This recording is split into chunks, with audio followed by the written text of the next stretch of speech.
What is up? Coming to you live from the Cat House in Montebello, California. It is week 8, I think, of the quarantine. It's time for Dre's Geek Philosophy Podcast. The May 4th edition. The May the 4th be with you. I'm wearing my Boba Fett shirt. I'm wearing this awesome, let me get closer to the camera, Mandalorian mask that my wife made me. Remember, you can always find her masks at etsy.com/shop/Let Me Out Club. There will be a link in the comments. I'll add that a little bit later. Let's take off the mask. Trying to do the show with the mask on. Ridiculous. But I wanted you guys to see the awesome Mandalorian mask that my wife made me. She's a crafty lady. She's quite crafty. What is up? Well, welcome. It's May the 4th. Happy Star Wars Day, everybody. All kinds of stuff's going on. The Rise of Skywalker is officially on Disney Plus right now, so people can watch it and complain about it. There's an awesome 8-part documentary about the making of The Mandalorian that is on Disney Plus, which will make people less mad. I assume that people will not be up in arms about that. We are half an hour late. If you're watching this live, we're half an hour late. Again, the chaos of which the video game industry has devastated. The video game industry is in shambles right now. And apparently my work, we're the only people who have video games in stock, and we're selling a lot of them. I've said that every week for the last 8 weeks. And that's why I'm showing up here late, because I'm leaving work at like 7:45. Because there's just so much work that needs to be done. And today was one of those days I really wanted to write down all the weird games that we sold today. There were so many weird games. But let's start the show with some weekly nerd news. I have it all written out today. I'm like a good newsman here. We have some weekly nerd news. So today, again, we're going to lead off with some Star Wars Day news. Today is Star Wars Day, and there's no shortage of news in the world of Star Wars. But the biggest piece of news I saw today, and it was shared by Pete Molini and Kyle Jackson and several people, that Taika Waititi, it was announced today, he's going to get his very own Star Wars. It was made official today by Lucasfilm on today, the most holy of Star Wars days, if that's your religion, that Taika Waititi will get his own Star Wars movie that he's going to direct and co-write with some Oscar-nominated screenwriters as well, in cahoots with him. So this is very exciting because Taika has proven that he's a very creative man. You know, obviously, if you've seen Hunt for the Wilder People, if you've seen What We Do in the Shadows, so of course. He's already done work with Disney. He did Thor Ragnarok. He will eventually make Thor Love and Thunder whenever this pandemic thing, if it ever subsides, or if there's a way for movies to be made again in this crazy world of pandemics. And this will not be his first foray into the Star Wars world, as he directed the season finale of The Mandalorian, and he was acting in The Mandalorian. He was IG-11, the bounty hunter turned child protector. So this is very exciting news for Star Wars Day. A lot of stuff going on. So that's our first piece of news. Our second piece of news from our movie correspondent, Ryan Tanaka. He made a post today that there is a potential for a sequel to the old movie from the 90s, Demolition Man. Now, don't get me wrong. I am a big fan of Demolition Man. I like that movie. That movie is infinitely amusing. You got fish out of water sliced alone. You got adorable Sandy Bullock, incompetent Benjamin Bratt, and you have the cooler than cool freaking Wesley Snipes.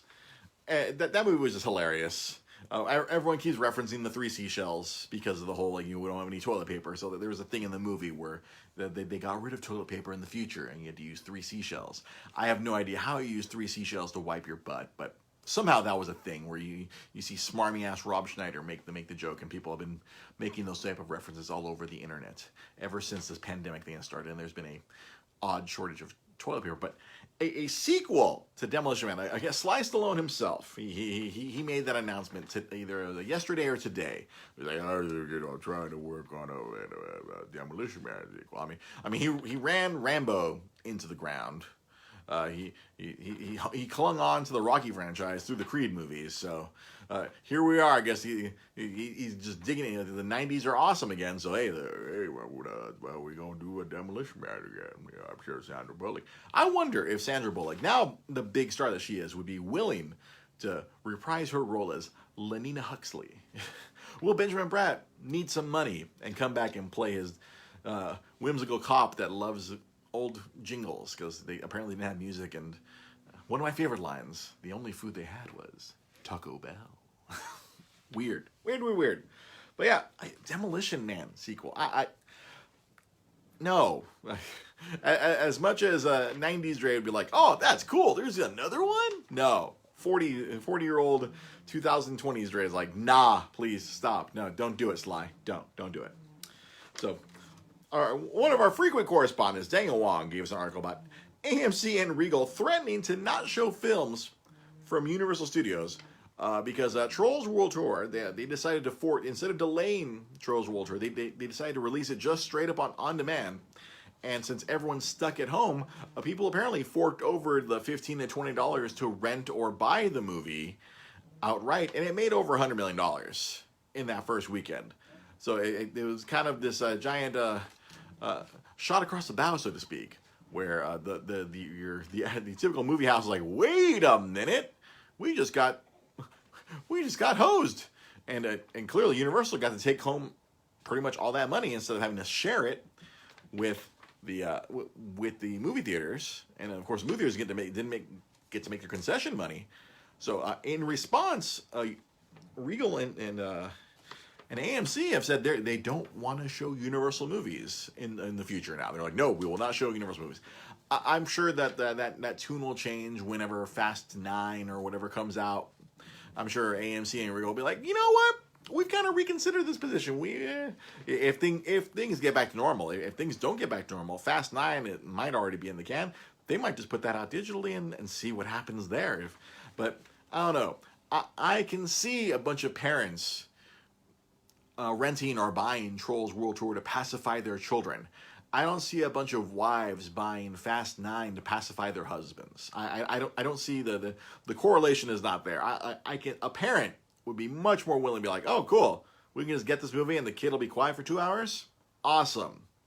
I don't think it works the same way, where I don't know if like a husband will be, hey, look, honey, it's what's this? I forget who's the star. Like, cause I don't think The Rock is in this one, because Rock and Jason Statham went off to make their own movies. So it's like, oh, look, it's Vin Diesel and not Paul Walker, because Paul Walker's dead. And Ludacris, Tyrese, John Cena is being added to this nonsense. Apparently other characters are coming back from the dead. I think they're bringing back Han from the dead. I don't know. It's very interesting that the movie theaters, they're seeing that they could be potentially shut out of films now. It's insane. The fact that a VOD release of a Trolls movie, I didn't even know this was such a thing. I had to look it up, and apparently there's a lot of musical artists in this movie. There's a lot, an extreme amount. So maybe that helped. I don't know. I know, like we have a K-pop division at work, and apparently there was a female K-pop group that was in the movie. I don't know. It just crazy to me. It just AMC immediately was just like, no, we will not show Universal movies because how dare you make money without us. Kind of an odd, lashing out at movie studios. So here's a piece of news that I forgot to mention last week. Correspondent Pete Molini sent me and our good friend Sam Zia an article from the week before where the Los Angeles Lakers received a $4.6 million loan that was meant for small businesses. So, well, after it was found out, they like, oh no, we're returning this. Pete made a very astute point, like, why did they receive it in the first place? That means someone in the organization filled out whatever application is. It isn't like the government was just going, all right, here you go, everyone. All right, the Lakers, you guys look like you need some money. Here's $4.6 million. You're not having any basketball games. You're not having any events. No, I think someone within the Laker organization on the penny pinching side, on the coin counting side, applied for the loan. Maybe they didn't think they were going to get it, but clearly our awesome government, like, oh, here you go, Los Angeles Lakers. Here's some money. No, not for the small businesses that really needed to keep their operations running. I think the Lakers are okay. I think the Lakers can get by. I'm sure they'll sell another 1 million jerseys or something. They have a giant television deal through freaking whatever Spectrum Sports. They make a lot of money through that. I don't think they needed that $4.6 million loan to squeak by and pay everybody. I mean, they're the ones that they're gathering their money up to help pay all the people not working at Staples Center right now. Crazy stuff. It was just unbelievable that even though they're my local team, it's just not cool. I know there's a lot of other big chains like Shake Shack and Ruth's Chris. I always struggle with that one. Ruth's Chris Steakhouse. These are big, giant chains. They apply for small business loans. They are not small business. If you have multiple locations, you're not a small business. Yeah, the Lakers, they haven't even milked Kobe's death yet. I mean, right? That's right, James. They haven't even done that. Unbelievable. So, all right, let's see. The last piece of weekly nerd news that we have right here comes from our good friend Art Solorio, or another one of our gaming correspondents. It turns out, he sent me this article where a venture capital firm has purchased over $1 billion of Nintendo stock. Yeah, I guess, obviously, Nintendo is not traded on the American stock exchange, it's traded in the Japanese stock exchange. But this venture capital firm, they've been buying up shares in Nintendo. And it's probably not unprecedented, but people, I mean, especially during the Wii times, I'm sure lots of people were trying to buy up as many shares as they could, but clearly Nintendo, they'll always have their controlling interest. But what is highly unusual about this particular purchase, and which is why I think Art sent it to me, is that this venture capital firm has been working directly with Nintendo. They've been trying to follow all the Japanese customs, where a lot of people don't understand. I mean, we've had episodes all about this because, again, make sure you take your drink, everyone. I worked for Nintendo for 7 years. And they're a very weird company, and they have very different business practices. They're not like your typical American company or your typical European company where they just chase money. They just they make their own plan and they kind of stick to it, and they follow the company. In reality, the company's been around for over 100 years, and they really haven't changed their business practices. There's another little piece of news I'm going to talk about a little bit later too, in regards to their business practices. But this venture capital, they're working directly with Nintendo and trying to follow, listen to what they want, and also kind of help in that way, help contribute, because they don't just, apparently this venture capital doesn't just see Nintendo as just a video game company. They see them as a potential emerging entertainment brand. I'm assuming, this is because, they're going to have their big launch of the Super Mario World at some point, or Super Nintendo World at all the Universal parks whenever things get back to a semblance of normalcy. And of course, there's films that Nintendo's finally allowing some films or Netflix series or whatever to be developed. Obviously, with their hand in, they're not going to allow another Super Mario Brothers like the Bob Hoskins, John Leguizamo disaster that came out many years ago happen. That was more like they signed off the rights and they had no control afterwards. I'm pretty sure Nintendo's going to want to maintain control this time around and not have weird Dennis Hopper King Koopa with weird Goombas with giant bodies and tiny heads, which is the opposite of what a Goomba is. A Goomba is a giant head with tiny little feet. I mean, the screenwriters clearly had never played a Super Mario game in their life for that one. But yeah, this venture capital, they envision Nintendo as a worldwide brand or an entertainment brand. I guess maybe especially off the success that Sega has had with Sonic the Hedgehog as a film, maybe they foresee that in the future where Nintendo can take, Mario is a worldwide character that everybody knows. If the 2020 Olympics were to have normally happened, I'm sure we would have seen Mario all over the Japanese Olympics, especially since they used the Mario warp pipe and a Mario hat during the transition of the Beijing Games to the Tokyo Japan Games when they did the transition, the new closing ceremonies back in 2016. Very interesting stuff. This article that Art sent me was very awesome. I'll be sure to try to share that article on our Facebook page and our Twitter page, our Twitter timeline, I should say. So that will be it for the weekly nerd news.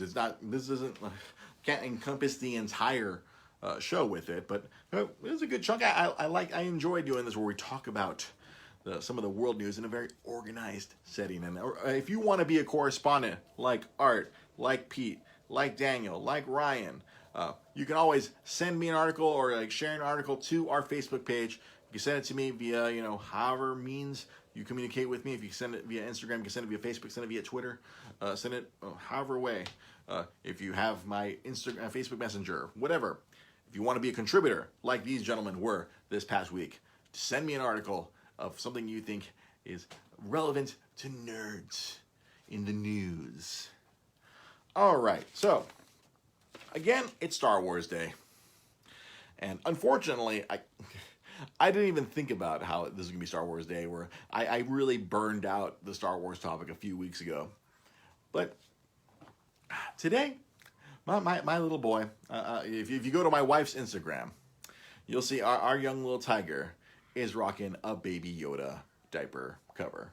And it is the cutest thing you'll ever see. My little man, our little guy, rocking his thing. Because my wife's also a nerd. We share our nerd love. She threw on the part of the Mandalorian documentary this morning while I was making breakfast, and I was just like, I love this woman. I love you, honey. I'm a lucky man when it comes to that kind of stuff. So normally, I want to talk about all kinds of Star Wars stuff today, but you know what? We did that like 2-3 episodes ago, so I'm not going to hammer that thing like crazy. Something else I want to talk about is, I didn't do this during the weekly nerd news, but something that happened in the last few days was apparently Nintendo got hacked.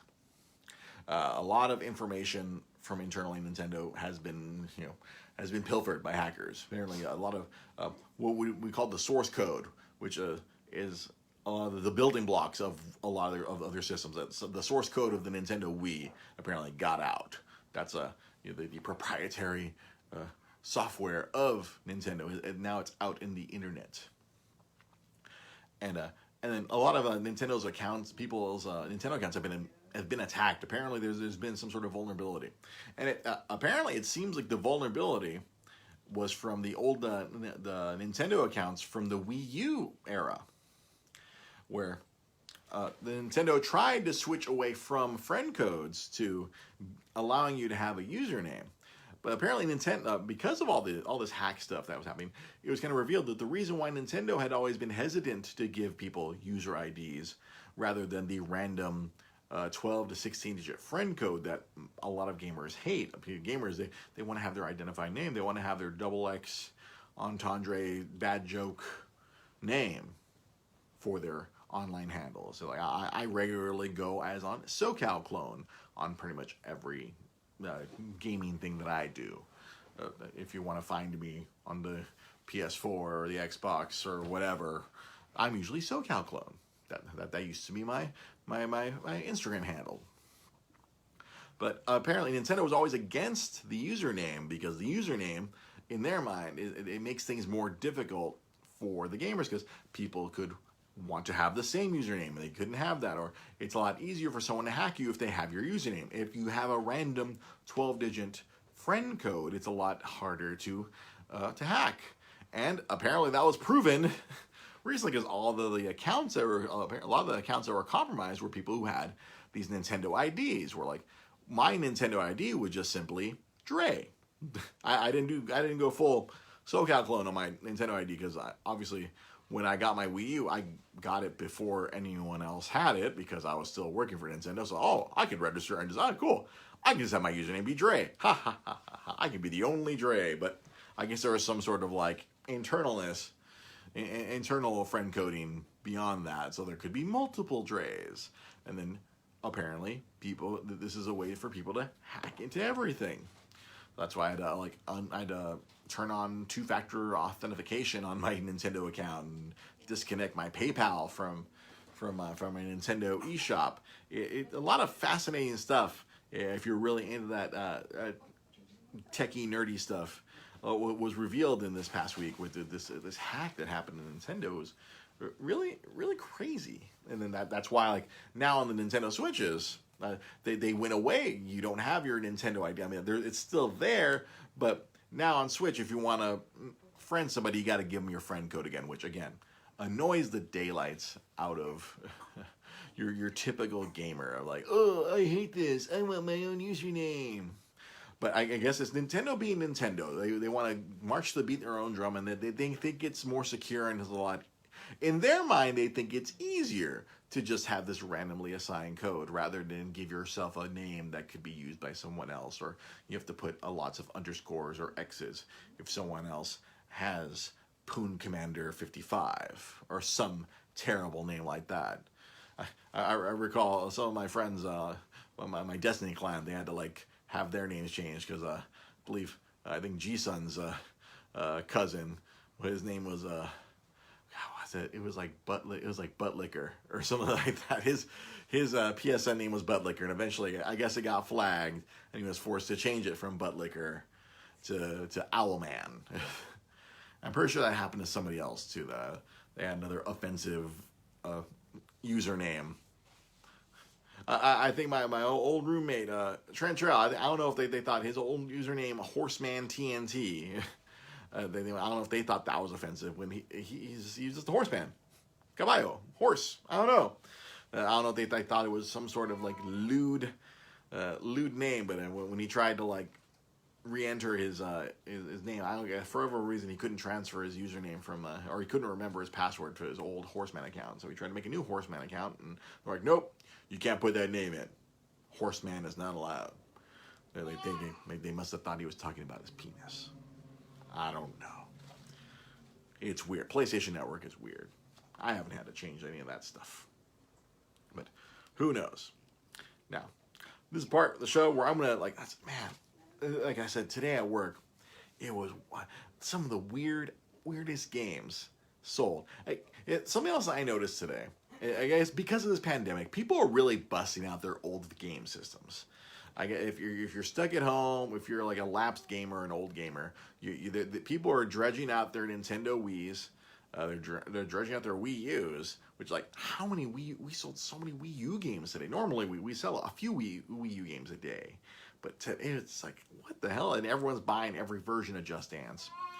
But today, I'm gonna recommend. I wanted to write it all down. I managed to type out the weekly nerd news, but I didn't get a chance to grab the pull sheet of everything we sold today. I wanted to really just go down the line and write down some of the stuff. But some of the stuff I can remember was Smurfs Dance Party for Nintendo Wii. So, two people out there really needed a dancing game with Smurfs for their Nintendo Wii. Something else Tubin for the Game Boy Color. The Game Boy Color, this is like 20 plus years ago. Game Boy Color, Game Boy Advance was 2001 if I recall correctly. Game Boy Color, Tubin. I was just like, what the hell? For the Sega Genesis today, we sold Chavez 2, which I'm sure you're going, what is Chavez 2? This was a boxing game based on Julio Cesar Chavez. Apparently there was a Chavez 1, but this is Chavez 2, and it's all in Spanish. The back of the box, I was just like staring at it. I'm like, this sold today?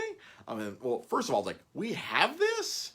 And secondly, someone bought this? It was a Spanish, all in Spanish boxing game of Julio Cesar Chavez, who, if you're over 35, you might know who he is because he was very popular in the 90s. But it was just like, what in the world? Like, people are out there looking for this stuff on Amazon or on eBay, and people are buying this. I'm trying to remember some of the other. Oh, there was a game. I don't know if you guys remember the old TV show Jackass and the subsequent films. There is a game for the PlayStation Portable, Jackass the Game. We sold a couple of those today. It's like, what? Me and my boss would keep making jokes like if a certain game sells over a number of copies, a game that normally doesn't sell, a game we have we have 10,000 copies of, like if that game sells more than 30 copies, then it's the end. It's the sign of the end times. It's the end of it's the apocalypse is here. And I was just like, maybe it's not the 10,000 copies of Metal Gear Rising that we have, or 10,000 copies of Just Dance 2017 for the Wii U, if we sell a bunch of those. Maybe it's all these weird-ass games. There was another one for the Game Boy Color. I think the Ongoing Adventures of Winnie the Pooh. It's like, really? Or there's people buying, or somebody bought 20 copies of Dexter's Laboratory Disaster Strikes. Now, me and my boss, we suspect this might be some collector who's going to He bought 20 of them. He's going to look for the best one and return the other 19, which is obviously incredibly annoying to us at our work. It's like, what the hell are you doing, man? What the hell? These crazy wild collectors. It's really happening right now a lot with Game Boy, with Game Boy Advance and Game Boy Color. They're like, I guess they're trying to find the perfect copy or the perfect mint copy so they can go take it and get it graded and they can put it on the shelf. And oh look, it's worth so much money. I love it. I just imagine every weird collector like the comic book guy from The Simpsons that just, and then we've been having to deal with that. So someone today tried to buy all 17 copies of it's a game called Darkened Sky for the Nintendo GameCube. And the only reason I even know about this game is because the artistic designer of this game, it was a comic book artist from the late 90s named Joe Madureira. If you bought comics back then, I don't know if Pete Molina, I don't know if you're still watching, you know old Joe Mad. He got himself famous drawing big boobs in the X-Men, and then he left Marvel and joined Image, and they created a comic book called Battle Chasers, which was based around a redheaded woman with giant boobs and a bunch of robots all around her. And this comic sold very well, but he essentially stopped working on comics because he tried to immediately leapfrog from comics into video game design. Because I remember the comic book magazine Wizard used to blame his love of video games for the delays of his comic books, because his books would come out once every 6 months because he was too busy playing Final Fantasy VII or Final Fantasy VIII. He was too busy gaming. He had no time to sit and draw. He had no discipline. He wouldn't draw his comic book because he was too busy playing video games. And then he tried to use the fame that he got from comic books to get into game design, and it kind of worked because apparently there was a Battle Chasers game made at some point, but then this other game, Darkened Sky, I remember I look at it, I'm like, this is like a cover to Battle Chasers. It's a woman with abnormally large breasts and dudes with extra pec muscles in the background.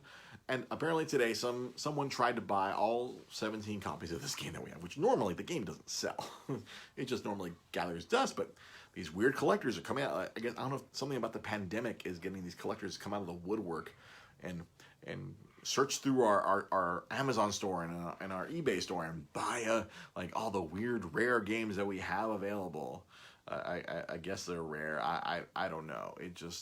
It's highly annoying to us because, like, what if some weird person wants to buy it and actually play it? It's mind-boggling to us at work. In the thousands and thousands of orders that we have right now, people trying to buy. People are buying, fitness games. Yeah, there was a Wii game. It was like My Fitness Coach 2. I don't think we'd ever sold a copy of that before, but today we sold 6 of them. And I was like, what the hell? They're all tore up from the floor up. I'm trying to clean the dust off of them. I'm like, wow, this game hasn't seen the light of day in a while. What the hell is happening? And my boss, he has a theory, because we've had incredibly high volume for the last 2 months. I guess my boss went out this weekend. I guess he was trying to find a bicycle for his sons. And I guess every Walmart he went to and every Target he went to like 4 or 5 different giant stores. They didn't have any bikes. And then because he is the owner of a giant video game business, he had to go peruse the game aisle.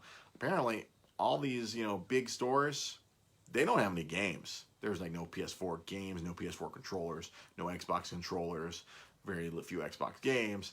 There's apparently some Switch games, but no one has anything in stock. We have this giant warehouse in a unknown location, and we have a shitload of games. And apparently, we're the only place we sold 600 PS4 controllers today. 600. Mind-boggling. Over the weekend, it was just insane. I say insane. I guess it's because no one out there. Like you go, I tore it from the floor. Yeah, you go out there. Like you go to a Target. You can't go to GameStop, or I guess you can go to some GameStops. They might have some games. I don't know. You can't go inside a Best Buy right now unless they decide to ignore the safe at home orders here in California. I'm sure other states they're going to be opening up fully and contracting the virus, but there's no supply out there. I guess there's nothing being shipped as far as video games goes from supplier to retailer. We are a supplier that supplies the internet. So we're being bombarded. But of course, we can't add any staff. We're like at the minimum of like 10 people, and we're trying to do all this crazy work. My bosses are going to be at work until like midnight tonight trying to keep up. The rest of us are like, sorry, bosses, we all got to go. I got to go. I got to come home to my wife and my baby. I can't stay there. It's insane. It's just, it's wild how different things are affected. Apparently, video games are selling like crazy, but you know, all these poor restaurants are struggling and all this. And a lot of the restaurants are like, we want to reopen, but you know, it's very unsafe if they reopen. You stick a bunch of people in one room with an air conditioner. One person's infected, then everyone gets infected. It's just insane. I feel bad for a lot of the. I feel like I've said all this before. I feel like I have this weird feeling of deja vu, but right now, the way we're all stuck at home, like my good buddy Lamar Harris, who's stuck at home, I don't think he's left his house in the last 6 to 8 weeks. I've had to go outside. I've had to venture out to go get groceries. I go out and I still go to work because people are ordering. We can't just turn off. Because Amazon's pushing all their orders to us because they're too busy shipping out all the vital stuff. So Amazon's like, here, you guys take care of this work for us. Because all the vital stuff. So like it's on our company. Like, oh, we're a big video game distributor. So like, oh, I guess we have to ship out all the games for Amazon for them. Our little big company. This whole pandemic has everything upside down and inside out. Whew. And it's just, I'm exhausted. And you know what? We're gonna wrap up the show a little bit early today, just because I'm out of it. Normally, we're shutting down at 9. I know this is like an abbreviated episode of Dre's Geek Philosophy podcast, but they're not all gonna be an hour. I feel like sometimes people would prefer it if it was shorter. We used to go an hour and a half just for funsies when it was me, Pete, and Sam. But one man talking alone to a microphone into the void. Sometimes you just don't have it. And today, I think we're going to just take it down right now at the 35-minute mark. So, remember, you can always follow us at DreGP Podcast. That works on Twitter. That works on Facebook. That works on Instagram. You can find us on YouTube, Dre's Geek Philosophy Podcast. You just search for that. All of our links are in one convenient place. You can go to allofmylinks.com/DreGP Podcast. That'll give you links to everything we have. Everything I mentioned before, including our Twitch page, our Etsy pages. I believe there's so many. All the links for our show are available at allmylinks.com/DreGP Podcast. If you're watching this on Facebook Live, that link is on our description to get to all of our links. We'll be back here again. Hopefully, I can try to get out of work earlier, but the way things are going, the show is just going to start late every Monday until the foreseeable future. So sometime between 8 and 8:30. Yeah. That's right, Margie. It's going to be cuddle time with my little cub. I got to go change my shirt and go grab my little boy and go cuddle with him right now. That honestly, that's probably the biggest reason I want to just wrap up the show right now, is to give my wife a little bit of relief and take my little boy and hold him. So, thank you for watching. Thank you for listening. This has been Dre's Geek Philosophy Podcast. Remember, if you want to be a contributor to our weekly nerd news, be sure to send us any article and we will give you credit for sending us those articles, or if whatever you're posting, I see it, I'll let you know that I'll be using it. Thanks for watching. Thanks for listening. We'll see you next week.